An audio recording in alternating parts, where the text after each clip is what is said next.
What's up, everybody? Welcome to another conscious thought provided by me, Aaron.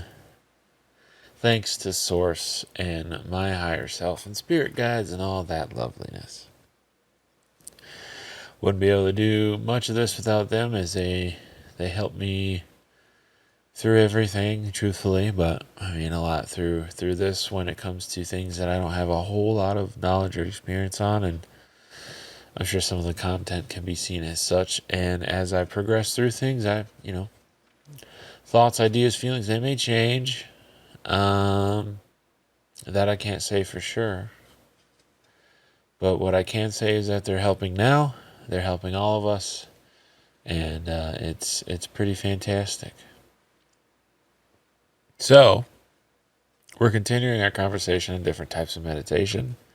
Trying to keep these relatively short.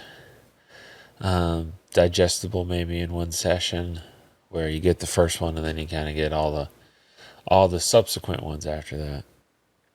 So today we're going to be talking about frequency-based meditations, and it starts off pretty easily with the connection to binaural beats because they're very similar. They can be used almost interchangeably because, to my knowledge, binaural beats are centered around different frequencies mingling with your brain and sending different signals and all that through the body. So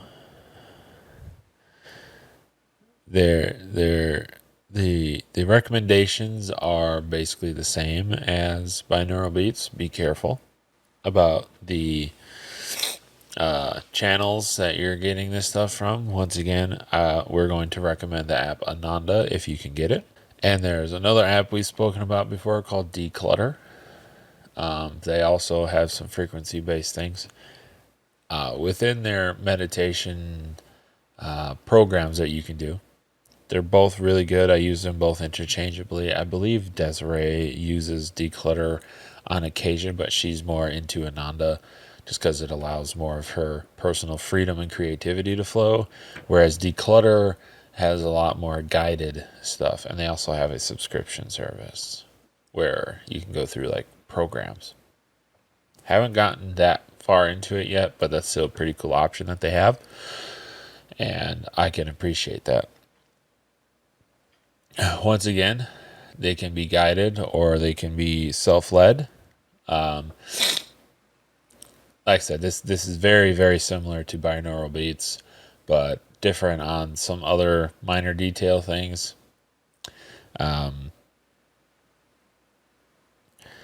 They can still have like the atmospheric stuff, like the Tibetan bowls and the weather sounds and all that. All that stuff can still apply to frequency-based meditation, and some of them can be focused around one topic. They can be focused around one feeling, one expression, one emotion, something you want to accomplish. They can be frequencies intermingled with affirmations. Like, all this stuff can be mixed together, and that's what's another great thing about it, is you don't have to stick to like one thing, and you don't have to do it just one way. There's a lot of personal expression in meditation, and it's really nice.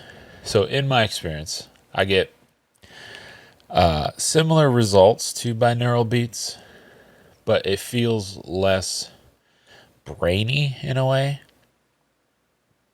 I mean, it's somewhat difficult to kind of express clearly, but binaural beats, like, I have a lot of brain feeling, like I get the buzzing and the pulsing and the vibrations in my head, even if it's like it's less as much in a guided binaural beat meditation. But it's still much less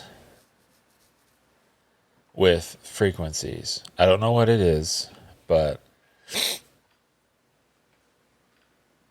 frequencies always, when I go in specifically for frequencies, I always get more of a calming kind of thing, and I'm able to focus more on what I'm trying to do in a different way. Like I said, it's really, really hard to explain. You're just going to have to try it out yourself because, I mean, it's all great.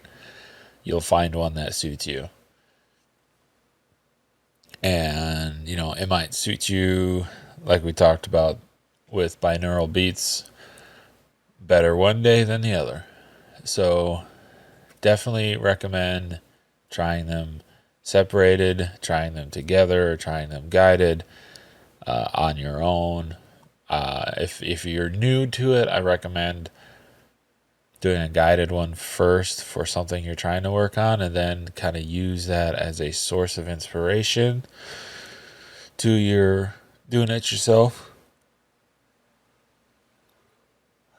And you can use these guided ones to find ways to gain access to your spirit guides and higher self and all that, to be able to communicate with them, and then use that to sort of discover what you might want to work on if you're not feeling anything right away. So once again, it's all very cool. Just do it whenever you can. If you feel like you're unable to place that time where you need to, like I said, like we've talked about before, if you're saying you don't have time for something, it's because you're just choosing not to place time there. It's all about where you decide to put forth your focus and energy. So if there's something you want to do, then it's not that hard to divvy time away from something else to put into it to try. And with that being said, thanks for checking out my thoughts on frequency-based meditations. We will continue this in the next video with some other meditations. I have my list over there. I can't really see it right now. We're just going to keep going with all of the ones that I have experience with. And hopefully this has kind of helped glean some extra information and thoughts and feelings for you all. And hopefully it's helped. So if you like this, please hit the thumbs up button. If you have experience with frequency-based meditations, or if you have a source that you'd like to share that is trusted for you for frequency-based meditation that you'd like to share it to others, getting into exploring this material, please go ahead and put in the comments down below. And subscribe to the channels, and let's help more people, huh? Once again, thanks for watching. Thanks for listening. We'll see you next time. I love you.